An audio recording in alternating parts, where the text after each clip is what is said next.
नमस्कार and welcome to the Shrikant GNE global news and explain. आज के समय में ऐसा लग रहा है कि दुनिया भर में राइट विंग पॉलिटिकल पार्टीज ही जीतती जा रही है। हाल ही में यूरोप की सबसे बड़ी इकोनॉमी जर्मनी में हुए चुनाव में लेफ्ट विंग पार्टीज को भारी नुकसान हुआ है, जबकि राइट विंग पार्टीज को अधिकतम वोट और सबसे ज्यादा सीटें मिली हैं। अब जो व्यक्ति सबसे प्रबल दावेदार है जर्मनी के अगले चांसलर बनने के लिए वो है फ्रेडरिक मर्स। उनका एक बयान दुनिया भर में वायरल हो रहा है, जिसमें वो कह रहे हैं absolute priority to achieve independence from US.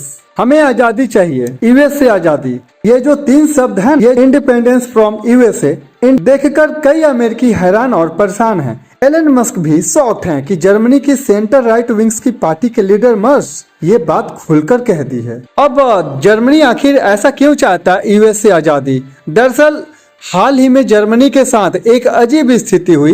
पहले यूएस और यूरोप ने मिलकर यह कहा कि यूक्रेन का समर्थन करेंगे और सभी यूरोपियन देशों से कहा कि नेचुरल गैस और ऑयल खरीदना बंद करो। जर्मनी ने इस फैसले को पूरी तरह से फॉलो किया, भले ही इसकी वजह से उसकी इकोनॉमी को भारी नुकसान हुआ। लेकिन अब अचानक डोनाल्ड ट्रंप आते हैं और यूएस अपनी पॉलिसी में एक बड़ा बदलाव करता है और यूरोप के लिए सपोर्ट कम हो जाता है। इससे जर्मनी में एक नई बहस छिड़ गई। क्या जर्मनी को सच में यूएस से आजादी लेनी चाहिए?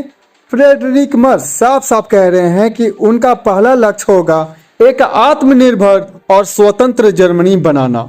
जो जर्मनी के चुनाव के नतीजे आए हैं और उनके सरकार का जो समीकरण है, मैं बता रहा हूँ। जर्मनी की संसद को बुंडेस्टैग कहते हैं, जहाँ कुल 630 सीटें होती है। सरकार बनाने के लिए 316 सीटें की जरूरत होती है।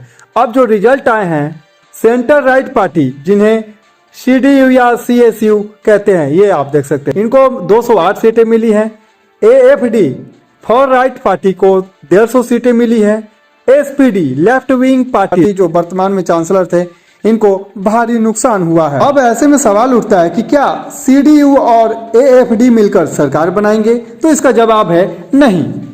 देखिए, CDU ने स्पष्ट कह दिया है कि वे AFD के साथ में गठबंधन नहीं करेंगे, क्योंकि वो बहुत ज्यादा राइट विंग हैं। अब यहाँ पर आप देख सकते हैं कि एलन मस्क और डोनाल्ड ट्रंप AFD का समर्थन करते थे, लेकिन CDU उतनी ज्यादा राइट विंग नहीं है जितनी उन्हें चाहिए। AFD का एजेंडा बहुत आक्रामक है, सभी प्रवासियों को बाहर निकालने की बात करता है, रूस के साथ संबंध सुधारने की वकालत करता है, यूरोपियन यूनियन से बाहर निकालने की संभावना जताता है। इसी वजह से एलन मस्क और ट्रंप AFD को समर्थन दे रहे थे। लेकिन CDU और अन्य पार्टियों ने साफ कह दिया है कि वे AFD के साथ नहीं जाएंगे। अब CDU किसी और पार्टी के साथ मिलकर गठबंधन सरकार बनाएगा। तो ऐसे में सवाल आता है कि क्या AFD जर्मनी की सबसे बड़ी पार्टी बन सकती है?